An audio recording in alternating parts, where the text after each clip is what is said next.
أعوذ بالله من الشيطان الرجيم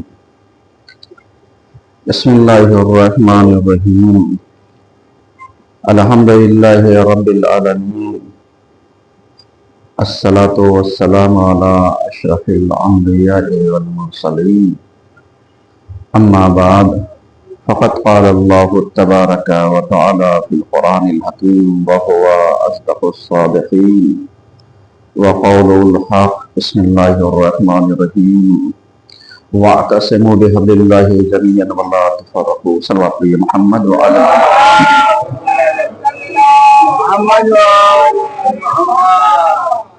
عزیزان گرامی، آج کے پہلے خطبے میں سلسلہ مباحث کو آگے بڑھاتے ہوئے ہماری گفتگو اس عنوان پر جاری ہے: امت وحدت۔ حضور والا چونکہ حالات کو دیکھتے ہوئے اور جو آج کل دنیا جس روح پر جا رہی ہے، جس نظریے کی قائل ہوتی جا رہی ہے اور جس چینجنگ کی طرف اور انقلاب کی طرف جا رہی ہے، آج اس کو سمجھنا بہت ضروری ہے۔ چونکہ حضور والا دنیا میں ہم پڑھے لکھوں نے، ہم غیر پڑھے لکھوں نے جو ایک سازش کی اور سازش کرنے کے بعد لوگوں کو اسلام اور غیر اسلام، مسلمان اور غیر مسلمان، دیندار اور غیر دیندار، یہ سب مسئلوں میں الجھایا اور الجھا کر کے آج بھی لوگوں کو سوچنے سمجھنے کا موقع نہیں دے رہی ہے۔ ہم نے عرض کیا تھا پچھلے ہفتے، اگر آپ کے ذہن میں ہو، کہ آج ہمارا نوجوان زیادہ تر وقت گزارا کرتا ہے کس چیز کے اوپر؟ سوشل میڈیا پلیٹ فارم پر۔ اب کسی چیز میں بزی ہو، اگر ذہن میں ہو تو پچھلے ہفتے ہم نے کہا تھا کہ اگر ایسے شخص سے کہیے کہ آپ چند آیتوں کی تلاوت کر لیجئے، ہم نے پچھلے ہفتے کہا تھا 50 آیتیں، تو وہ سیدھے سیدھے یہی کہے گا کہ صاحب ہمارے پاس وقت نہیں ہے۔ یہ اس کا جواب ہے۔ اور اس کے بعد وہی شخص دکان پر بیٹھ کر کے، مکان پر بیٹھ کر کے، ادھر ادھر جگہوں پر بیٹھ کر کے، اپنے دوستوں یاروں کے درمیان بیٹھ کر کے کتنے گھنٹے وہ گیم کھیل جائے گا، اس کو احساس نہیں ہے۔ اب جب آپ اسی سے کہیے چند آیتیں تلاوت کرے تو یہ تلاوت نہیں کرے گا۔ لیکن یہ انجانے میں، نادانی میں کتنا وقت یہ دے رہا ہے، ضائع کر رہا ہے، برباد کر رہا ہے، اسے احساس نہیں ہے۔ اور یہی وجہ ہے کہ آپ نے دیکھا ہوگا کہ آج کے زمانے میں کوئی بھی ایسا انسان نہیں ہے جس کے پاس موبائل نہ ہو۔ شاید ایک آدھے % ان لوگوں میں آتے ہوں گے جن کے پاس کی پیڈ کا موبائل ہوگا، لیکن کی پیڈ والے بھی آج کل اس میں بھی گیم کیا کر لیتے ہیں؟ کھیل لیتے ہیں، یوٹیوب دیکھ لیتے ہیں۔ مطلب یہ سب باتیں اس لیے کہہ رہا ہوں اور کر رہا ہوں تاکہ آپ متوجہ رہیے کہ ہم کہاں پر ہیں، سماج کہاں پر ہے، ہماری فکریں کہاں پر ہے، ہماری سوچ اور مینٹالٹی کہاں پر ہے، اور ہم اپنے سماج کو کیا فائدہ پہنچا رہے ہیں۔ آیا ہم اپنے آپ کو سماج کا حصہ مان کر کے کسی ترقی کی راہ پر خود کو اور اپنے سماج اور سوسائٹی کو آگے لے کر کے جانا چاہتے ہیں یا نہیں جانا چاہتے؟ آج اگر آپ علیہ السلام غور کیجئے اور دیکھیے، جیسے پچھلے ہفتے ہم نے عرض کیا تھا کہ بہت سارے آج ہمارے یہاں ہندوستان میں بھی بہت سارے ایسے بیٹھے ہیں، کبھی آپ محلوں میں دیکھیے، کبھی آپ ان افرادوں کو دیکھیے جو چائے کی چسکیاں لے لے کر کے باتیں کرتے ہوں، ان کو ذرا سا دیکھیے. ان افرادوں کو دیکھیے جو اپنا فری وقت گزارنے کے لیے دوسروں کی دکانوں کے اوپر وقت گزارا کرتے ہیں اور زینت بنے رہتے ہیں. ان کا ذرا سا اگر آپ کیلکولیشن کیجیے اور دیکھیے کہ یہ اپنے وقت کا یوز کیا کرنا چاہتے ہیں، اپنے وقت کا استعمال کیا کرنا چاہتے ہیں، ان کی فکریں کیا ہیں، ان کی نظریات کیا ہیں، ان کی سوچ کیا ہے، ان کا مقصد کیا ہے، ان کا ایم اور ہدف کیا ہے. یہ ان چیزوں طرف آپ انہیں سمجھ نہیں سکتے. لیکن اگر آپ زیادہ تر غور کیجیے اور جائیے دیکھیے، ذرا سا کان دھریے، تو ان کے پاس سوائے خرافات کی اور کوئی چیز نہیں ہوتی. اور ظاہر سی بات ہے، جس کے پاس کوئی ایم نہ ہو، کوئی مقصد نہ ہو، کوئی ہدف نہ ہو، اس سے آپ کہیے کہ صاحب آپ کچھ کام کر لیجئے، کچھ ترقی کر لیجئے، کچھ آگے بڑھیے، تو اس کے پاس آپ سے اچھے جوابات ہیں. آپ اسے کیا سمجھائیے گا، وہ آپ کو خود الٹا سمجھا دے گا. آپ اسے کیا بتلائیے گا، وہ آپ کو خود نالج دے دے گا. اب ایسی کنڈیشن میں اور ایسی سچویشن میں اگر آپ غور کیجئے تو ہم کہاں، سماج کہاں. اب ایسے انسان کو لے کر کے آئیے، اسے کیا پتا چلے گا دنیا میں کیا ہو رہا ہے، دنیا کا مقصد کیا ہے، ہدف کیا ہے، ٹارگٹ کیا ہے، اور دشمن کن اہداف کو طے کر رہا ہے، دشمن کن مقاصد کو طے کر رہا ہے، اسے کیا پتا. اور جب اسے پتا نہیں تو وہ کیا سمجھے گا کہ ہمیں کہاں پر جانا ہے، کس طرف جانا ہے، کس سمت جانا ہے، کس رواج کی طرف جانا ہے، ہمارا ہدف کیا ہے. کیونکہ اس کی سوچ وہاں تک نہیں جا سکتی. اور وہ یہ سمجھتا ہے کہ اگر میں محلے کے درمیان بیٹھ کر کے چند لوگوں سے بحث کر لوں، جیرا کر لوں، کسی کو ڈانٹ ڈپٹ دوں، تو بس مجھ سے زیادہ پاورفل کون ہے، مجھ سے زیادہ ترقی یافتہ کون ہے، مجھ سے زیادہ پڑھا لکھا کون ہے، مجھ سے زیادہ آگے بڑھنے والا کون ہے. لیکن اگر پریکٹیکل لائف میں آپ دیکھیے تو اس سے پوچھئے کہاں پر ہو. دیکھیں، یہ جو آج پلیٹ فارم ملا ہوا ہے ہمیں سوشل میڈیا کا، میں بار بار کہتا ہوں اور بار بار مثالیں دیتا ہوں کہ یہ موقع ملا ہے، آپ اس کو یوز کیجئے، استعمال کیجئے صحیح جہت کی طرف، استعمال کیجئے ترقی کی راہوں میں، استعمال کیجئے اسے ریسرچ کے لیے، استعمال کیجئے اسے ترقی کرنے کے لیے، آگے بڑھنے کے لیے. لیکن ہم کیا کرتے ہیں، ہم یہ کرتے ہیں کہ اپنے وقت کا صحیح استعمال نہیں کرتے. جیسے مثال دی، قرآن پڑھیے، 50 آیتیں پڑھیے، 50 آیتیں دور کی بات ہے، 10 آیتیں آپ پڑھیے ترجمے کے ساتھ. آپ ذرا سا پڑھیے، دیکھیے، ہو سکتا ہے ہمارے اور آپ کی فکریں بدل جائیں، ہو سکتا ہے ہمارے اور آپ کی سوچ بدل جائے. لیکن چونکہ ہم وہاں تک جا ہی نہیں سکتے، کیونکہ ہمارے جو سوسائٹی ہے، جو ہمارے اطراف کے لوگ ہیں، جو ہمارا کلچر ہے، جو ہمارے دوست ہیں، جو ہمارے احباب ہیں، جو ہمارے گھر کے اندر کا جو ماحول ہے، جو باہر کا ماحول ہے، یہ سب ہمارے مزاج کو ایڈجسٹ نہیں ہونے دیتا. اور جب مزاج کو ایڈجسٹ نہیں ہونے دے گا تو اب اسی سے کہیے کہ صاحب یہ جو ابھی ایران کی جنگ ہو رہی تھی، امریکہ اور اسرائیل سے ہو رہی تھی، تو ابھی یہ کہے گا اس جنگ میں ایران کو سمجھوتا نہیں کرنا چاہیے. مثال دے رہا ہوں، میں ایک بات کہہ رہا ہوں، سامنے کی بات کہنا چاہ رہا ہوں. اب اسی شخص سے پوچھئے کہ تم ذرا سا وہاں پریکٹیکل زمینی استر پر جا کر کے اتر کر کے دیکھو، اس کے بعد بتاؤ کتنے بہادر ہو،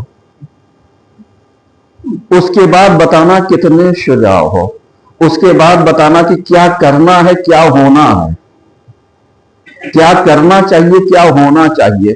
چونکہ بالکل ویسے ہی جیسے ہم جب کسی میچ کو بیٹھ کر کے ٹی وی کی اسکرین پر دیکھتے ہیں تو یہی اندازہ لگاتے ہیں، دیکھو بہت اچھی گیند پھینکی ہے، لیکن وہی گیند خود پھینک کر کے دکھاؤ. ہم تعریف کرتے ہیں کتنا اچھا شاٹ مارا ہے، وہی شاٹ خود مار کر کے دکھاؤ. ہم کہتے ہیں کتنی اچھی فیلڈنگ کی ہے، وہی فیلڈنگ خود کر کے دکھاؤ. تو وہ جو اسکرین پر دیکھنے والا ہوتا ہے، اس کی سوچ کیا ہوتی ہے، وہ یہ سوچتا ہے کہ جیسے میں اس کا کیا ہوں، ہیرو ہوں اور میں کھیل رہا ہوں. جبکہ اگر وہی کھیلنے جائے تو ایک بال بھی کھیل نہیں سکتا. لیکن باتیں وہی جائے تو ایک کیچ بھی نہیں پکڑ سکتا. لیکن بخان وہیں جائے تو فیلڈنگ صحیح سے نہیں کر سکتا، لیکن باتیں وہ کیجیے ارے کتنا زبردست مس فیلڈنگ ہو گئی، ورنہ یہ رن آؤٹ ہو سکتا تھا، ہو سکتا ہے اس سے خود نہ دوڑا جائے لیکن رن آؤٹ ہونے کا جان دے رہا ہے۔ تو جو یعنی ہماری سوچ ہے، جو ہمارا نظریہ ہے، جو ہماری پریکٹیکل لائف ہے، اس میں کتنا فرق ہے، آپ ذرا سا غور کیجیے۔ یہ جو باتیں میں عرض کرنا چاہتا ہوں، کیونکہ باتیں کسی سے بھی کروا لیجیے، چائے پر چسکیاں لینے والا دکان پر بیٹھ کر کے وہ کئی گھنٹہ بتا دے گا، کئی پیالی چائے پی جائے گا، اسے احساس نہیں ہوگا، لیکن اس سے اچھا جانکار کوئی نہیں ہے، اس سے اچھی نالج رکھنے والا کوئی نہیں ہے۔ کیوں؟ کیونکہ وہ اپنی سوسائٹی اور اپنے سرکل میں دیکھ رہا ہے کہ ہمارے سامنے تو کوئی بول نہیں سکتا، اب جب بول نہیں سکتا تو ہم سے زیادہ پڑھا لکھا کون ہو سکتا ہے، ہم سے زیادہ نالج رکھنے والا کون ہو سکتا ہے، ہم سے زیادہ اس میدان میں ٹھہرنے والا اور ٹکنے والا کون ہو سکتا ہے۔ سوچیے ذرا سا، لیکن یہ سب باتیں میں اس لیے عرض کر رہا ہوں تاکہ آپ سماج کو ذرا سا آج کے کرنٹ افیئر میں دیکھیے، حالات حاضرہ پر ذرا سا آپ دیکھیے۔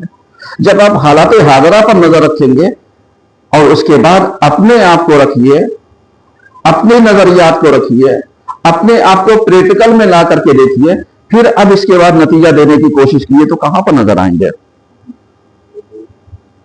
جیسے ایک یوٹیوبر جو خالی گیان بانٹتا ہو، یا ہمارے یہاں کے وقت گزارا کرنے کے لیے جتنے پروکتا ٹی وی کے ہوتے ہیں، ان کو ذرا سا وہاں بھیج دیے لوڑنے کے لیے، تب کہیے کہ اب آ کر کے تم ذرا سا گیان دو۔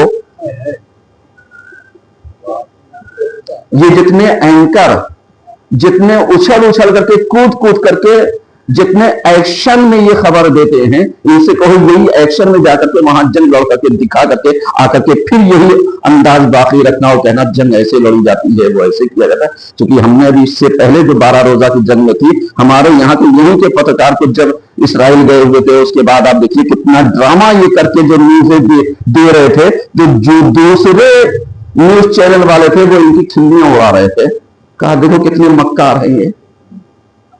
سمجھ میں آیا؟ یعنی جب ہم کسی دوسرے کے مقابلے میں جب ہم آتے ہیں، تب ہمیں اپنی فیلڈ، اپنا میدان، اپنی مکاری، اپنی عیاری، اپنی جانکاری، اپنی نالج، اپنا گیان تب سمجھ میں آتا ہے کہ ہم کتنا گیان دے رہے ہیں، ہم کتنی نالج دے رہے ہیں، ہم کتنا علم دے رہے ہیں، ہم کتنی ایجوکیشن دے رہے ہیں، تب سمجھ میں آتا ہے۔ ورنہ جتنے پروکتا بنتے ہیں جاتے ہی وہی لوگ ہیں جن کو کوئی سوائے باتوں کے اور کچھ نہیں ہے ان کے پاس، اور جا کر کے کہیں گے صاحب آپ دیکھیے ایک چیز ہوتا ہے تعصب۔ تعصب وہ چیز ہوتی ہے جو کسی کی فضیلتوں کو بہت آسانی سے چھپا دیتی ہے۔ جیسے مثال دیتا ہوں، ابھی آپ دیکھ رہے ہوں گے ہمارے یہاں کی میڈیا اور بہت سارے لوگ ایسے بھی ہیں جو ایران کی بہترین صلاحیتوں کو، جو ان کے اندر قابلیت ہے، جو ایبلٹی ہے، جو ان کے اندر پائے جانے والا کیلیبر وغیرہ ہے، اگر آپ اس کو ذرا سا غور کیجئے تو ان کی قابلیت پر کیسے پردہ ڈالتے ہیں۔ کہتے ہیں اگر یہ رشیا نے گیان نہ دیا ہوتا تو یہ لوگ ہو نہیں سکتے تھے، اگر انہوں نے اپنی انٹیلیجنٹ کو پرووائڈ نہ کیا ہوتا تو یہ لوکیشن تھوڑی کر سکتے تھے۔ اب سمجھ میں آیا کہ کبھی کبھی جب ہم علیہ السلام کسی کی فضیلتوں کو چھپانا چاہتے ہیں تو ہمیشہ دوسرے کا سہارا لیتے ہیں۔ آج آپ دیکھ لیے جب یہی ایران نے مطلب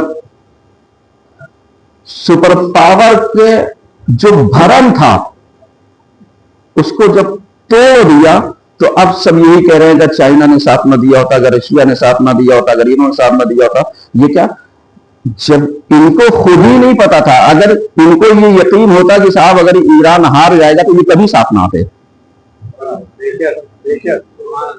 سمجھیے گا، چونکہ ان کو یقین تھا کہ ایران ہارنے والوں میں سے نہیں ہے، کیونکہ جو لوگ سمجھدار ہوتے ہیں نا، جو تعصب سے الگ ہوتے ہیں، جو تعصب کو درکنار رکھتے ہیں وہ ہمیشہ نظریات دیکھتے ہیں, وہ انسان کا ایم دیکھتے ہیں, وہ انسان کا مقصد دیکھتے ہیں, وہ انسان کا ٹارگٹ دیکھتے ہیں کہ وہ کیا کرنا چاہتا ہے, اس کا ہدف کیا ہے, اس کی باتوں میں سچائی کتنی, اس کا ایمان کیا ہے. اور ایرانیوں نے شروع سے ہی کہا ہم کسی کو سپریم پاور نہیں مانتے سوائے اللہ کے, کسی کو نہیں مانتے.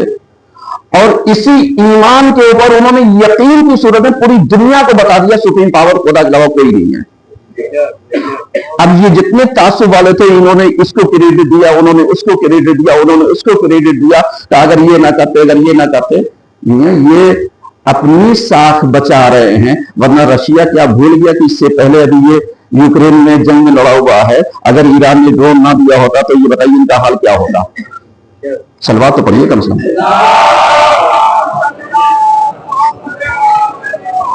یہ وہ چیز ہے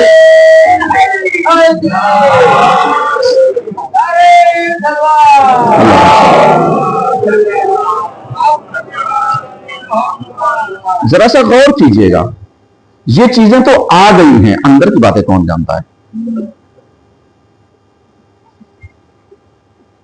آپ بتا دیجئے ادھر آ کر کے جتنے پرستاؤ پارت ہوئے, ویٹو کیا, صحیح ہے 2-3 ملکوں نے. اس جنگ سے پہلے ایران کے خلاف کیوں نہیں ویٹو کیا ہے رشیا نے, چائنا نے؟ سوال ہے میرا, نہیں اٹھائیے. جتنے گیان بانٹتے ہیں نا, ان گیانیوں سے ذرا سا جا کر کے پوچھئے کہ اس سے پہلے کیوں نہیں ویٹو کیا. پابندی پہلے بھی تھی, پابندی آج بھی ہے, لیکن چونکہ جب تک انہوں نے دیکھ نہیں لیا طاقت کو, شجاعت کو, ان کے علم کو, ان کی تعلیم کو, ان کی تربیت کو, ان کے ایمان کو, ان کے عقیدے کو, ان کا خدا پر توکل کو, ان کی شجاعت اور شہامت کو, ان کے اندر دلیری اور بہادری کو, ان کے اندر سب سے بڑھ کے انسانیت کو. آج جتنے یہ گیان بانٹتے ہیں آ کر کے, ان پروکتاؤں سے جا کر کے صرف اتنا ایک سوال کیجئے, انسانیت کے ناطے ان سے کہیے اس پر ڈیبیٹ کرو, اس کے اوپر بحث کرو. کبھی آپ دیکھیے جب ان کو پلٹ کر کے کوئی جواب دیتا ہے نا تو یہ کہتے ہیں ارے آپ چپ رہیے, اب فلاں صاحب آپ دیجیے. اس کا مطلب کیا ہے؟ بات کاٹنے کا مطلب یہ کہ جہاں پر انسان حق کو اجاگر کرنے لگا آپ یہ آپ رہیں گے, جس کا جواب وہ دیں گے. یہ مکاریوں کا ایک پیش خیمہ ہوتا ہے جو یہ اپناتے ہیں. کبھی آپ کو بولنے نہیں دیں گے, اور اگر یہ اندازہ لگا لیں آپ باصلاحیت ہیں تو آپ کہیں گے آپ کے پاس بس 30 سیکنڈ ہے, 30 سیکنڈ میں اپنی بات پوری کر دیجئے. یہ سب ان کو تربیت دی جاتی ہے, ان کو بتایا جاتا ہے کہ کیسے کس کو ڈیفیٹ دینا ہے, کیسے کس کو بولنے نہیں دینا ہے, کیسے کیمرے کے سامنے کیسے مکاری کرنی ہے. یہ سب پورا کورس ان کو کرایا جاتا ہے مکاریوں کا. ان سے جا کر کے صرف ایک سوال کیجیے گا کہ ایران میں اسرائیل اور امریکہ کے دوارا کتنے ہاسپٹل اور کتنی یونیورسٹیاں, اسکول اور کالج توڑے گئے ہیں. صرف اتنا سوال کیجئے, اور اس کے جواب میں پلٹ کر کے ایران نے کیا کوئی ہاسپٹل توڑا, کیا کسی یونیورسٹی کے اوپر حملہ کیا؟ بولیے ذرا سا. نہیں. ان سے پوچھیے جا کر کے, ڈیبیٹ اس کے اوپر کرو. انہوں نے توڑا تو کیوں, انہوں نے نہیں توڑا تو کیوں, اس کے اوپر جا کر کے بحث کرو. اس کے اوپر آؤ تو آر پار کی بحث کرو. اس کے اوپر جاؤ گیان کی باتیں کرو کہ مطلب انہوں نے یونیورسٹیوں کو کیوں ٹارگٹ کیا, انہوں نے ہاسپٹلس کو کیوں ٹارگٹ کیا, جبکہ اس کے برخلاف انہوں نے نہیں کیا تو کیوں نہیں کیا. لیکن ہمارے ہاں چونکہ تعصب کی اینت, مسلمان ہیں, کلمہ پڑھنے والے ہیں, اسلام کے ماننے والے ہیں, تو بس مسلمان ہیں تو مجرم ہیں, مسلمان ہیں تو ہمارا جو یہ ہے کہ ہم مسلمان ہیں, کلمہ پڑھنے والے ہیں. جب اس اینت سے دیکھو گے, اور اس جنگ میں جو سب سے بڑا فائدہ پہنچایا ہے امت مسلمہ کو, دیکھیے عنوان ذہن میں رہے گا, امت وحدت پر گفتگو ہے. اگر اس کا فائدہ اس جنگ میں پہنچایا تو رہبر کی شہادت میں جو شیعہ سنی مسالک میں بٹے ہوئے تھے، فرقوں میں بٹے ہوئے تھے، نظریات میں بٹے ہوئے تھے، فکروں میں بٹے ہوئے تھے، جو حق پسند افراد تھے وہ ایک ہو گئے۔ سب سے بڑا فائدہ یہی ہوا۔ اب جب سب سے بڑا فائدہ یہی ہوا تو اب پلٹ کر کے جانتے ہیں یہ اسی چیز کو ہوا دیتے ہیں کہ صاحب ارے آپ دیکھیے گا جو بات ہے، بس آخری بات، کیونکہ ان کو امت وحدت پسند نہیں آ رہی، کیونکہ یہ دیکھ رہے ہیں کہ اس جنگ سے فائدہ ہوا ہو یا نہ ہوا ہو، جو مسلکی اختلافات تھے، نظریاتی اختلافات تھے یا دیگر اختلافات تھے، لوگ اس سے نکل کر کے، اس سے فکروں سے بلند ہو کر کے آج آ کر کے ان نظریات پر قائم ہو گئے کہ ہمیں دشمن کے مقابلے میں ایک ہو جانا چاہیے، کیونکہ یہ یہود اور نصارہ کبھی بھی اسلام کے حامی نہیں ہو سکتے، کبھی اس کے طرفدار نہیں ہو سکتے، کبھی یہ ہمارے فیور کی بات نہیں کر سکتے۔ اور عربوں نے اس چیز کو اچھے سے سمجھ لیا کہ صاحب پیسہ ہمارا رہے گا، ہتھیار ہمارا رہے گا، حفاظت کس کی کریں گے۔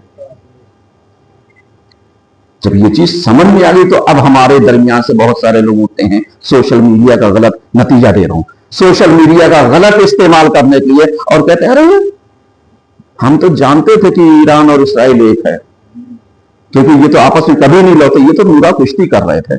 ارے بدبخت تم بھی نورا کشتی کر لو جا کر کے، جاؤ۔ اور اس کے بعد کہیں گے صاحب ارے یہ کیسی بات ہے، یہ تو کہتے ہیں ہم فلسطین کے ساتھ، لیکن کہیں پر آپ نے دیکھا کہ ان کے ان 10 شرطوں میں فلسطین کہیں پر ہے؟ میں سوال آپ سے کرتا ہوں، فلسطین میں سیز فائر حماس اور ان کے درمیان چل رہا ہے نہیں چل رہا ہے؟ تو جب وہاں جنگ نہیں تو اس جنگ میں مسئلہ کیا تھا؟ دیکھیں مجھے پالیٹکس سے نہیں مطلب ہے، میں نظریات کو بیان کر رہا ہوں تاکہ آپ اس چیز کو ذرا سا سمجھیے کہ جو لوگ سوشل میڈیا کے ذریعے مس گائیڈ کرنا چاہتے ہیں، ہمیں بہت الرٹ رہنے کی ضرورت ہے، کیونکہ یہ جو اتحاد ایک شہادت سے ہمیں حاصل ہوا ہے، اس اتحاد کو جانے نہ دیجیے گا۔ دشمن یہی تو چاہے گا تم کسی بھی مسلک میں الجھ جاؤ، تم کسی فرقے میں الجھ جاؤ، تم کسی نظریات میں آ کر کے الجھ جاؤ، تم تولا تبرہ میں آ کر کے الجھ جاؤ، تم شیعہ سنی میں آ کر کے الجھ جاؤ، دیوبندی اور بریلوی میں الجھ جاؤ، آخر بہت ساری چیزیں۔ یہ دشمن کا حربہ ہے، اور یہی حربے کو آپ ناکام کر دیجیے گا، تب سمجھ میں آئے گا کہ ہم اس جنگ سے کچھ نہ حاصل کیے ہوں، کم سے کم اتنا تو حاصل کر لیا، ایک خدا ہے، ایک پیغمبر ہے، ایک کتاب ہے، اس کے ماننے والوں کا نظریہ بھی ایک ہے۔ صلوات پڑھیے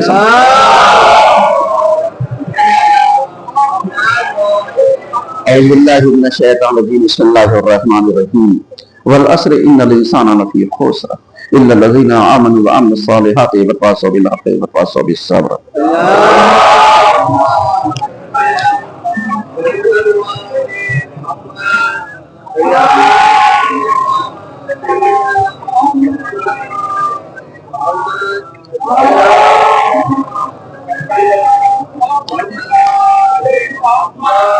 اعوذ باللہ من الشیطان الرجیم، بسم اللہ الرحمن الرحیم، الحمدللہ رب العالمین، الصلاۃ والسلام علی اشرف الانبیاء والمرسلین، اما بعد فقد قال رسول اللہ صلی اللہ علیہ وآلہ وسلم، من مات ولم یعرف امام زمانہ مات میتۃ جاہلیہ۔ صلوات پڑھیے محمد۔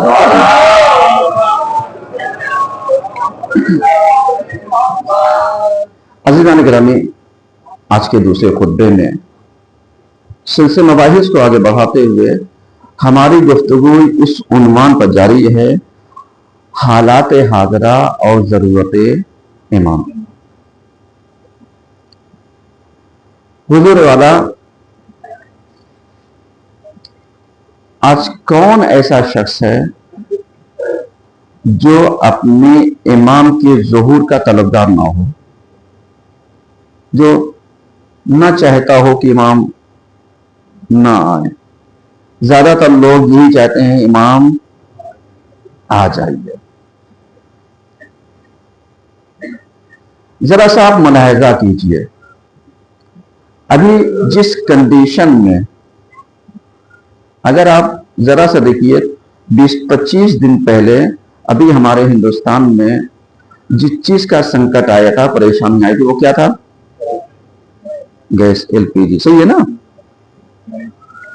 گیس کی۔ ہمارے یہاں کے کتنے افرادوں کو یہی نہیں پتا تھا کہ گیس آتی کہاں سے ہے۔ اور پروکتا ہیں. گیس آتی کہاں سے تھی؟ یہ تو جنگ نے بہتوں کے آنکھوں پر پڑے ہوئے پردے کو کیا کر دیا؟ ہٹا دیا. ورنہ جو ایک انبھکتی کا جو پردہ آج بھی پڑا ہوا ہے یہ بہت حد تک کم ہو گیا ہے، شدت کم ہو گئی ہے. لیکن وہی ہے کہ رسی جل گئی ہے لیکن ایٹھن نہیں گئی ہے. کیوں نہیں جائے؟ کیونکہ ابھی یہ انہیں ایک امید ہے. سمجھیے گا، بہت بڑی بات کہہ رہا ہوں. انہیں امید ہے کس چیز کی؟ ہو سکتا ہے کہ ایران مٹ جائے، کیونکہ یہ امید پہ جی رہے ہیں اور بہت سارے افراد اسی امید پر جی رہے ہیں.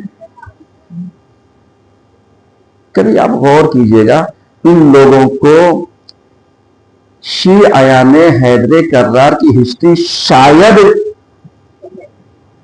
پتا نہیں ہے، یا یہ جان بوجھ کر کے یعنی بگلا کو کوا اور کوے کو بگلا کہنے کے عادی ہو چکے ہیں.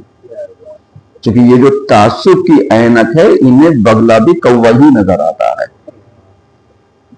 اور جب تک یہ عینت ہٹے گی نہیں تب تک بہت ساری چیزیں کلیئر نہیں ہوں گی.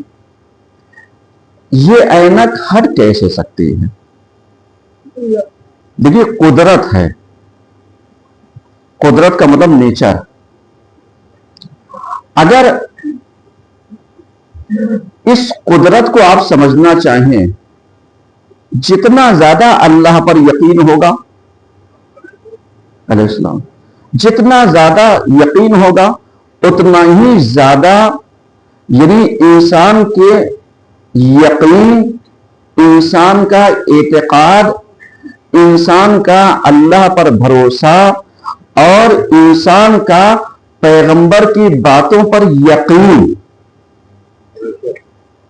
صرف آپ اتنا بتائیے، جب کفار مکہ کے حصار کو پیغمبر نے توڑا تھا،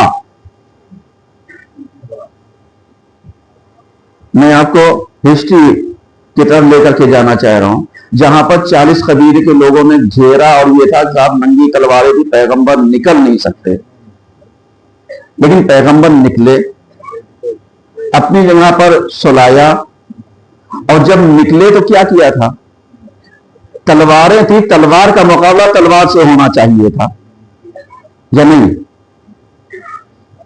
تلوار کا مقابلہ تلوار سے ہونا چاہیے تھا. پیغمبر نے کیا کیا تھا؟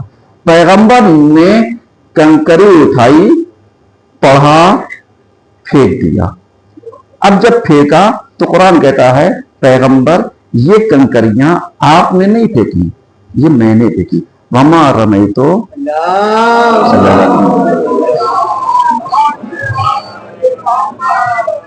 آپ نے نہیں پھینکی، ہم نے پھینکی. اب جب ہم نے پھینکی تو آپ نے دیکھا یہ جو 40 قبیلے کا حصار تھا اس وقت، 40 قبیلے کا مطلب اگر آپ اس کو دیکھیں تو یونائٹ ہو چکے تھے. یہ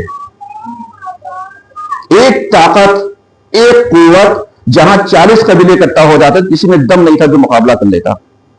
جیسے آج اگر آپ دیکھ لیجئے تو معلوم دیا یہ جتنے ناٹو بنا رکھا ہے، یہ بنا رکھا ہے، وہ بنا رکھا ہے، وہ بنا رکھا ہے، وہ بنا رکھا ہے، یہ کس لیے؟ یہ وہی چیز تھی. لیکن اس وقت پیغمبر نے کیا کیا تھا؟ پیغمبر نے پڑھ کر کے پھونکا اور پھینک دیا. اب جب پھینک دیا اللہ نے کہا تم نے نہیں پھینکا، میں نے پھینکا ہے، یہ تمہارا کام نہیں ہے. اور اس کے بعد تلوار کا مقابلہ تلوار سے نہیں ہوا، کس سے ہوا؟ اعتقاد سے، یقین سے، صحیح ہے، عقیدے سے، اللہ پر بھروسے سے. تو تلوار چمکتی رہی، یہ پہرا دیتے رہے، 40 قبیلے جاگتے رہے، پیغمبر تو پتہ ہو پائے. میں صرف ایک سین کی طرف متوجہ کرانا چاہتا ہوں تاکہ آپ کے نظریات میں کچھ چیزیں آ جائیں، منظر اور پس منظر. پیغمبر نکل گئے، کنکری پھینک دی. ابھی اگر آپ نے دیکھا ہو یہ ایران اور اس کے شیطانوں کے درمیان جو جنگ تھی تو اس میں یہ اعتقاد پر یقین رکھنے والے وہی آیتوں کو پڑھ کر کے جو اللہ نے ان کو کیا تھا کہ اے پیغمبر یہ آپ نے نہیں مارا، یہ ہم نے مارا، وہی آیت پڑھ رہے تھے اور یہ فائر کر رہے تھے. اب لوگوں کو تعجب ہوا کہ صاحب یہ یعنی جو وہ طاقتیں ہیں جو ایٹم رکھتی ہیں اس سے یہ ایران لڑا کیسے؟ تو اب سمجھ میں آیا یہ لڑائی جو تھی یہ طاقتوں کی نہیں تھی، یہ اعتقادوں کی تھی. یہی وجہ تھی کہ جب خمینی صاحب سن 1979 میں جب انقلاب لائے تو انہی کا امریکہ کا ایک بیان تھا کہ ساری چیزیں تو میرے فیور میں تھی، بس خمینی کا خدا خمینی کے ساتھ تھا.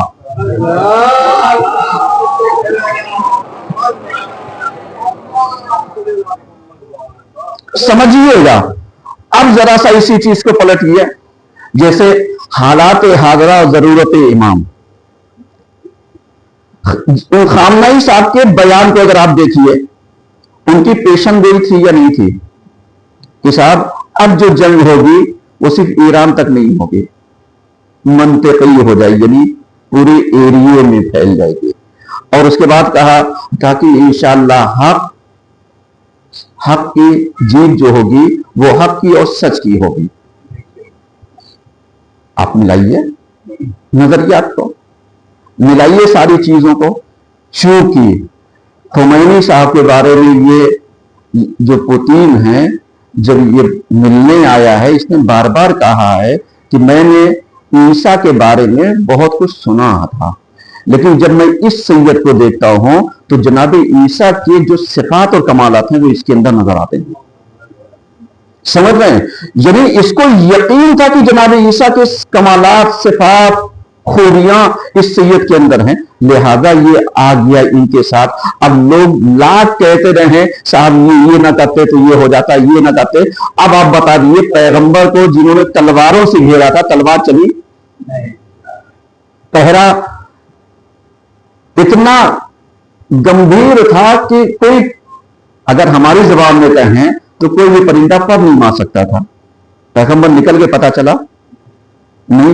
اور اس کے بعد جب یہ پلٹ کر کے آئے اور آنے کے بعد ملا کون بستر پر؟ مولا کائنات.